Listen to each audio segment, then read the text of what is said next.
शिवरायांचे आठवावे रूप शिवरायांचे आठवावे रूप शिवरायांचा आठवावा प्रताप शिवरायांचा आठवावा संक्षेप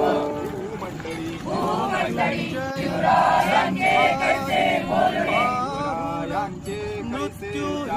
शिवरायांची सर्दी देणे ऐसी असे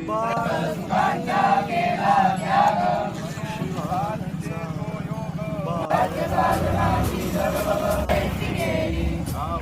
करावे विशेष धावपळी आता विशेष काय लिहावे शिवरायांची आठवावे गीत तृणवत मानावे लोकी परलोकी उरावे कीर्ती रूपे निश्चयाचा महामेरू भूतजनांची आधारू अखंड स्थितीचा निर्धारू श्रीमंत योगी